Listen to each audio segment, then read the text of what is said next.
తండ్రి కుమార పరిశుద్ధాత్మకు మహిమ కలుగునుగాక. ఈనాటి జీవవాక్యం. విరోధి మీకు ఎదురాడుటకు మిమ్ము ఖండించుటకు వీలు కాని వాక్కును వివేకమును ప్రసాదింతును. లూకా శుభవార్త 21వ అధ్యాయము 15వ వచనము.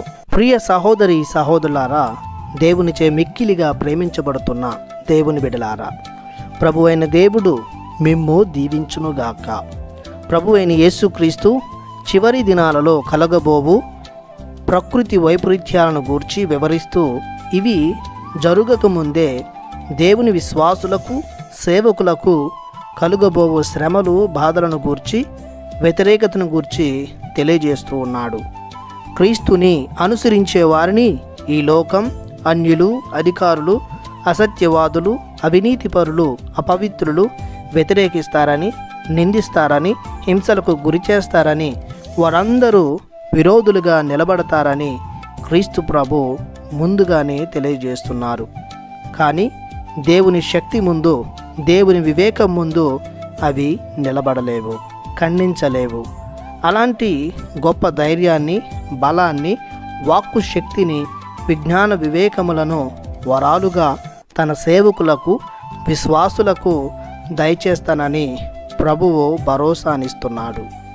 అపోస్తుల కార్యాలలో మనం చూస్తూ ఉన్నాం. 4వ అధ్యాయము 13వ వచనం నుండి 21వ వచనం వరకు. చదువురాని సాధారణ మనుష్యులు పేతురు, యోహానులు ఎంతో ధైర్యముగా సమాధానం ఇవ్వడం, తిరిగి వారిని, మేము మీ మాటను పాటింపవలేనా లేక దేవుని మాట పాటింపవలయునా?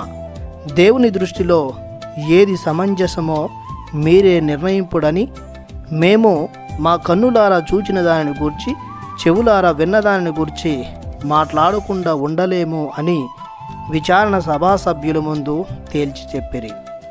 దీనికి విచారణ సభ సభ్యులందరూ ఆశ్చర్యపడిరి. వారిని ఏమీ చేయలేక మందలించి వదిలిపెట్టిరి. ప్రతి విశ్వాసి వీరి ధైర్యాన్ని, వీరి నమ్మకాన్ని, వీరి తెగింపును అలవర్చుకోవాలి. ఎందుకంటే మన దేవుడు విరోధిని ఎదిరించుటకు కావలసిన వాక్కు శక్తిని, వివేకమును, ధైర్యమును, తన తోడును నిత్యము దయచేస్తూ ఉంటాడు. కావున ప్రియ సహోదరి సహోదరులారా, దేవుని బిడలారా, దేవుడిచ్చినటువంటి వాగ్దానాన్ని, భరోసాన్ని ఎల్లప్పుడూ గుర్తుపెట్టుకొని మన యొక్క నమ్మకాన్ని నిలబెట్టుకుందాం.